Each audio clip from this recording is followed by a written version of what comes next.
This is Alice. And this is Becca. Alice and Becca are roommates. Alice is from California and Becca is from Yonkers. Becca comes to you and tells you that she's been going home every weekend because she doesn't want to stay in the room with Alice. According to Becca, Alice never cleans and is always talking on the phone late at night, which disturbs Becca. Alice comes to you separately and tells you that Becca is rude and gives her the silent treatment. Alice feels lonely and was hoping to make friends with her roommate, but she says that Becca never talks to her. Apparently, Becca likes to sleep with the light on, while Alice needs total darkness. This is a roommate conflict. The purpose of this presentation is to help you understand what roommate conflicts are and what are some of the ways that we can help address them as residential life. Through this presentation, we will look at 3 different common scenarios and how they can be addressed. In this, you will learn how to assess a roommate conflict, mediate a roommate conflict, and when to escalate a roommate conflict to a professional staff member. First things first. As each of them come to you, you want to ask the famous question, have you talked to your roommate about this? Becca tells you that she hasn't talked to Alice about the situation because she doesn't think that Alice would listen, and Becca doesn't like confrontation. Alice also says she hasn't talked to Becca because she doesn't want to have a confrontation about it. This is the time to use your active listening skills to get a clear picture of what's going on and what kind of support they're looking for. This situation is a prime candidate for roommate mediation. It's important to tell them that you think mediation is a good option for them. We'll talk about room changes in the next scenario. Keep in mind that sometimes residents might just want to vent about their roommate. It's still important to offer them mediation and to follow up to make sure that things aren't escalating. But no one is required to do roommate mediation. Make sure you let them know that you do have to submit a report about what they shared. This can be scary. Let them know that they're not in trouble. It's just so that we can keep track of what's going on and follow up. Let's pause for a moment to talk about incident reports. Remember that we write incident reports to document important information about incidents, including roommate conflicts. Here's an example. On Thursday, September 14th, 2025 at around 8 p.m., resident student Becca Mattingly stopped by resident assistant Nia Golden room to discuss an issue with her roommate, resident student Alice White. R.S. Mattingly stated that she was frustrated with how often R.S. White would help with cleaning in the room. R.S. Mattingly also stated that she was frustrated with R.S. White taking phone calls late at night. Later that same evening, R.S. White approached R.A. Golden to discuss issues with R.S. Mattingly. R.S. White stated that she was frustrated with R.S. Mattingly not acknowledging R.S. White's presence when she was in the room. R.S. White also stated she was frustrated with R.S. Mattingly leaving the main light on while R.S. White tries to sleep. R.A. Golden spoke to both parties about doing a roommate mediation. All parties agreed. R.A. Golden will be scheduling a mediation within the next week. In this scenario, both Alice and Becca are willing to do roommate mediation. Let's talk about what that actually looks like. A roommate mediation is a way to get everybody on the same page and resolve conflicts between people who are sharing the living space. The goal is not for everyone to walk away as best friends, but for there to be reconciliation, settlement, compromise, and peaceful coexistence moving forward. Step 1 of any mediation is to assess the situation. This is something you will have started doing from the moment the situation came to your attention. Think about the identities of the students involved in this situation and your identity as the mediator. For example, in this scenario, Alice is from California, and one of the concerns that Becca has is that Alice makes phone calls late at night. California and New York have a 3-hour time difference, which may be the reason why Alice is making phone calls late. You don't have the full story yet. Then, schedule their mediation. A good tip is to give the residents a couple of times that you are available to choose from. Try to choose times in your schedule that are varied. That way, there are specific options for them to choose from, rather than it being something open-ended. It is absolutely possible that one or more of the individuals involved won't respond. This is something that their roommates can speak to them about in person to see if they're able to be there for the mediation. Make sure that the mediation is happening in a neutral location. A roommate mediation should not happen in the room or townhouse itself. The RA office is ideal for this kind of situation. While mediation is a conversation, it's a structured conversation. Ground rules are important to make sure that communication is productive and everyone feels respected. First, everyone uses I statements. This means instead of, you never clean, someone might say, I feel uncomfortable when the space isn't clean. That way, the residents focus on their own experience and aren't making any assumptions about the other person. Next, one person speaks at a time, no talking over each other. This is important so that everyone feels like their voice is being heard. Address the problem. Don't attack the person. If someone says, you are rude and disrespectful, their roommate may become defensive. Instead, if someone says, I feel disrespected when you play music when I'm trying to sleep, their roommate might respond, I need noise to be able to sleep. I didn't know it bothered you. That way, you're focusing on solutions rather than insults.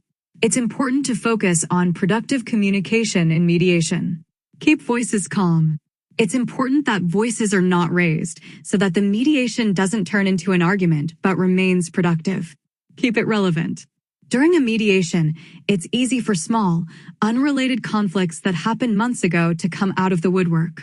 It's important to focus on the present and what can be done now rather than try and rehash old wounds. No name calling or cursing. It can be helpful to preface all of the ground rules by saying that they're a standard set of rules used for all mediations and that you don't expect that they're going to break the rules. This specific ground rule is why. The vast majority of roommate conflicts are not as heated as to rise to name calling or cursing. But very occasionally, they can. If the mediation rises to this level and the residents are not able to refocus, you should end the mediation and contact the RD. Establish a time limit. The longer mediation goes, the less productive it tends to be. Make sure that, from the beginning, the residents know how much time you are able to dedicate to the conversation. If there are more things they need to discuss, their mediation should give them the tools to have those conversations separate from you being present. Remember to remain neutral throughout the process. It's also important to tell the residents that you are there to be neutral. You do not take sides. Yes, even if you believe that one person is in the right and the other is in the wrong. Once you've gone through the ground rules, start to get to the root of the conflict. Allow students to write down what might be causing the conflict or what are some of their main concerns that they want to address in the mediation. Then, they can share those concerns with each other. For example, with Alice and Becca, Alice might say that she feels like she isn't being acknowledged in the space and that she would prefer the light to be turned off before they go to sleep. Becca might say that she wants to talk about the cleaning schedule and late-night phone calls. That is your agenda for the roommate mediation. What are some common things that might be concerns in a roommate mediation? Each situation is unique, but there are some things we see often. Noise is a common issue, particularly noise when someone is trying to sleep or study. Guests are also a common point of contention, particularly overnight guests of a different gender. Cleaning is probably the most common issue brought up in roommate conflicts. We also see roommate conflicts around personal belongings, where there isn't an understanding of what items are for communal use and what items are not. The other common issue we see is drugs or alcohol. We'll talk more about that in depth in a later scenario. Once the residents have identified what their concerns are, you can move on to talking about solutions. Remember that the residents are the ones who are primarily responsible for coming up with solutions and making agreements with each other. However, we can provide options for them to choose from to give them a starting point for their conversation. Some common conversations in roommate mediations include setting up a chore chart. This is an incredible tool to have everybody be on the same page to take care of a space. What is okay at what time in the room? When can guests be there? When does music need to be turned off? When can the lights be turned on? The more specific, the less of a chance there is for misunderstandings. Compromise is key. It's also important for them to talk about how they want to communicate with each other.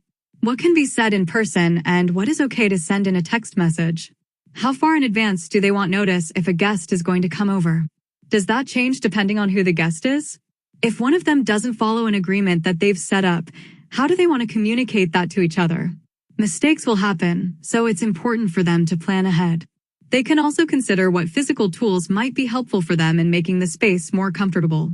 Things such as a fan or blanket if they prefer the room to be at different temperatures, noise-canceling headphones or earplugs, and sleep masks can be beneficial at helping folks feel more comfortable. Roommate mediation can be complicated, and there are some important pitfalls to avoid. Try to avoid talking to roommates separately. While you will usually find out about a roommate conflict through only a portion of the room at a time, you aren't there to be a messenger between roommates. You also don't want anyone to feel ganged up on. We'll talk more about that in the next scenario. Avoid taking sides. We've mentioned this several times before, but this is one of the most important parts of managing roommate conflicts. The only time we may appear to take sides is if there is a policy violation or a safety issue. Those situations will involve an RD assisting. We'll talk more about this in the final scenario. Avoid letting the conflict work itself out. Make sure that you are following up with the residents to see how the conflict is moving forward. This is especially important if the residents decide not to go through a mediation. While it is possible for conflicts to be resolved on their own, it is not a guarantee. Try to avoid leading the mediation. You are there to facilitate, not lead. Throughout the course of the mediation, you should feel as though you are talking less and they are talking more. Going back to Alice and Becca. In the mediation, Alice and Becca set up a cleaning schedule for the room. Alice apologizes for taking phone calls so late and lets Becca know that she was talking to her family in the evenings, but there is a significant time difference. Alice and Becca agree that any phone calls after 9 p.m. will be taken in a communal space, like a lounge or outside, rather than in the room. Becca agrees to have a desk light on by her bed rather than have the room light on when she goes to sleep. Alice agrees to wear a sleep mask so that she can get the total darkness that she needs, especially since there is some light from outside that comes through the blinds. Becca apologizes for ignoring Alice and explains that she thought Alice didn't want to talk to her. After the mediation, you email them a summary of what they discussed. You also email your RD a summary so they can add it to the roommate conflict case on Guardian. You follow up with Alice and Becca throughout the rest of the semester and confirm that things are peaceful in the room. Let's meet our next set of roommates. Casey and Fatima are suite mates with Emma and Doreen. Casey, Fatima, and Emma all come to you together because they are having problems with Doreen.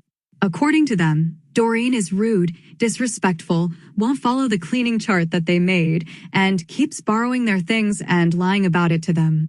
Apparently, Doreen had her boyfriend over while their roommate Emma was away and didn't tell Emma.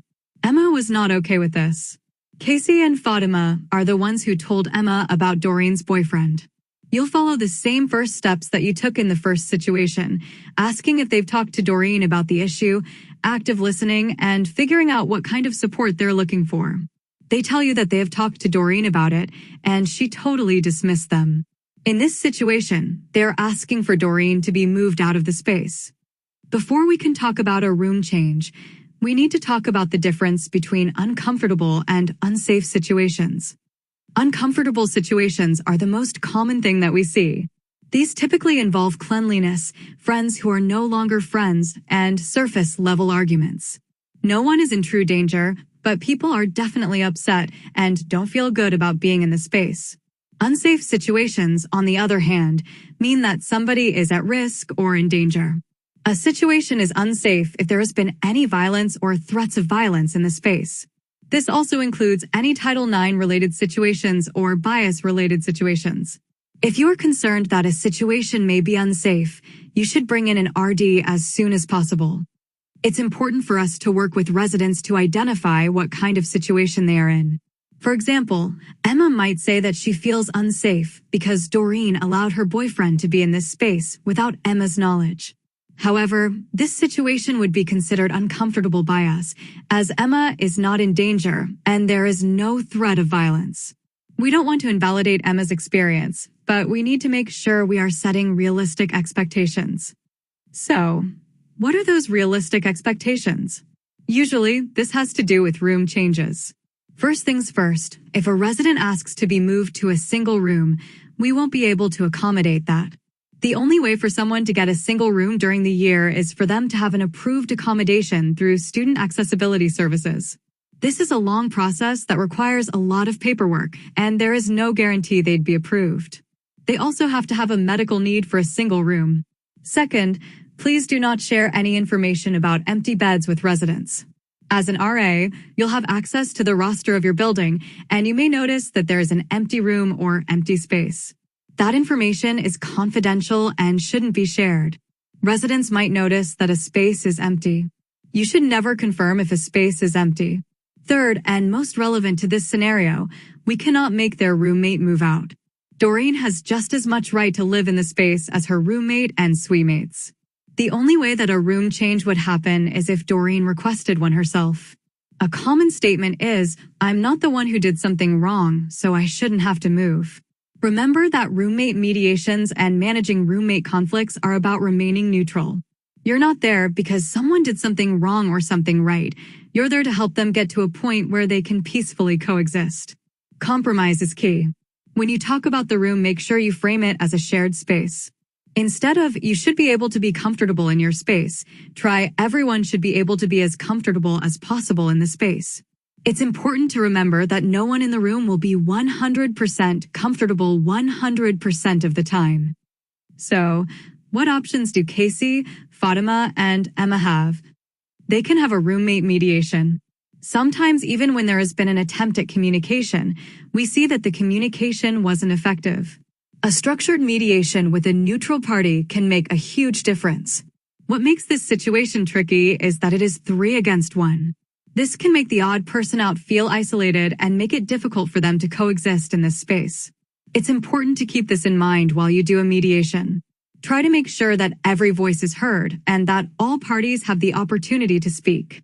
Also remember that while we do our best to help support students in mediating conflicts, it is ultimately up to them to decide to compromise. Remember not to take sides. In this conflict, you attempt a mediation, but at the end the roommates are not able to reach a compromise. Doreen decides to request a room change. She waits 2 weeks, but there isn't a new room available. One of Emma's friends, Inez, also has a roommate conflict and ends up wanting to swap beds with Doreen. They reach out to housing and housing approves the room change. Final situation. This is Howard and this is Gary. Howard and Gary are roommates. You're on your final round on a Friday night at 1 a.m. and you find Howard sleeping on the couch in the lounge. You go over and talk to him. Howard tells you that Gary has a girl over and told him to clear out. He tells you that this happens a lot, but he usually just crashes with a friend. Unfortunately, this time, that friend is out of town. You let Howard know that he has a right to sleep in his own room and that he can't spend the night on the couch. Howard also lets you know that he doesn't like sleeping in the room because Gary smokes cannabis frequently, especially when he has guests over, and Howard has asthma, but he doesn't want to get anyone in trouble. You ask if Gary is smoking that night. Howard gives you a look that lets you know that Gary is most likely smoking, but Howard doesn't want to be the one to tell us. This is one of those situations where it's time to call a professional staff member for assistance. When should you call the RD? First, if there is a safety concern. It's not your job to evaluate safety concerns in roommate conflicts. If you are concerned, call the RD on duty. If the problem is urgent and can't wait, think about Howard and Gary. Howard can't stay in the lounge overnight, but he needs to be able to sleep somewhere, and he can't sleep in his room. Since Howard needs somewhere safe to sleep, it's time to call the RD on duty. If someone is in distress and needs extra support, it's important to bring in the RD on duty. You do not have to go it alone, especially if you're helping multiple people with different needs. If someone feels like the RA is unable to be unbiased. This is a small campus and many people know each other. If for whatever reason someone asks for the RD or feels as if an RA is unable to be unbiased, you should call the RD on duty. To be clear, we have complete faith in your ability to act without bias. If we felt that you were going to be biased in a roommate situation, we would not have hired you for this position. However, we want to make sure that residents feel comfortable with the resolutions and support that they are getting. Calling in the RD can help make it so they feel more comfortable coming to the table to figure out the situation. RDs will often already be familiar with the situation once they've been called in, especially if they are the RD of that building. Keep in mind that the RD on duty, if they are not from that specific building, are likely only going to be operating in triage mode. That means that they are only there to make sure that the situation is stable until the RD of that community is able to address the situation further. They will be there for the time-based issue, but longer-term follow-up will be the responsibility of the RD of that community, since they are the ones who are most familiar with the situation and the building. Keep in mind that if the RD who responds is not the RD for your community, they may not be as familiar with the background of this situation. It's important to give a brief rundown of what's going on and anything that you are aware of that may have occurred prior that might be relevant to this situation. Help us help you. So, when might the RD step in to take over a situation or play a more hands-on role in addressing it? If there are safety concerns, an RD is going to be there to manage that situation. If a resident requests for an RD to assist, this may be because the resident has a relationship with an RD and feels more comfortable with them. Make sure to let the residents know that the RD who would respond is not necessarily the one for their specific community if it is an after-hours situation. If there is an identity-based issue or a bias-based issue, an RD is the most appropriate person to respond. If there are policy violations, think about the situation with Gary and Howard. There is a policy violation that is occurring, so an RD will need to be looped in. If there is a need for a room change, an RD is the only one who can facilitate after-hours room changes. If you need help, RDs are there to be of assistance to you and to the residents. If you feel like you're in over your head or you need a second opinion, please do not hesitate to reach out to us. Make sure that you're clear about what you are looking for from us. Do you need some support? Do you need us to step in? Do you want to run a plan by us? Are you not sure where to start? Let us know what you need from us so that we can best assist you. Some RDs might show lead in person, some RDs might not, depending on the situation. Regardless, we are here to support you. So, what does this mean for Gary and Howard? There are two things going on here. First, guests. Gary is having guests over, and this is preventing Howard from being able to spend time in his own room. Additionally, there is a policy violation occurring around the use of cannabis. In this situation, the RD on duty should be contacted for advice and assistance. The RD on duty in this situation listens to what is going on and responds in person. The RD sits with Howard as you walk past Gary's. As you're walking past, you can smell cannabis. You knock on the door and treat the situation as an AOD incident.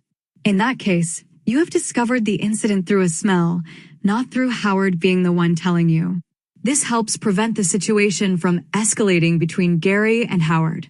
Residents are often hesitant to come to us in situations involving drugs, alcohol, or other policy violations because they don't want their roommate to get in trouble or to be seen as a snitch. However, they also have the right to be in a safe and healthy environment. In this circumstance, the RD on duty chooses to provide Howard with an emergency space overnight so that his asthma isn't triggered by returning to the room. The RD on duty would then follow up with the RD of the community. Howard ends up getting a room change, while Gary goes through conduct for the cannabis. This is not the type of situation where mediation would be used, because there was a policy violation and a safety concern. It's important to know that situations involving guests happen frequently in roommate conflicts and can often be resolved using mediations.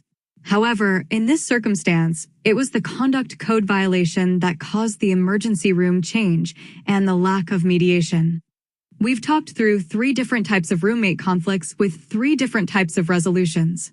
You've learned how to assess roommate conflicts, run an effective roommate mediation, set realistic expectations with residents, and appropriately escalate situations to professional staff. We're going to take time to discuss roommate conflicts further in the in-person portion of our training. Take this time to write down any questions or concerns you may have about addressing roommate conflicts. Consider what unique aspects of your community might impact roommate conflicts there. You'll have the chance to speak to professional staff about those questions during the in-person training.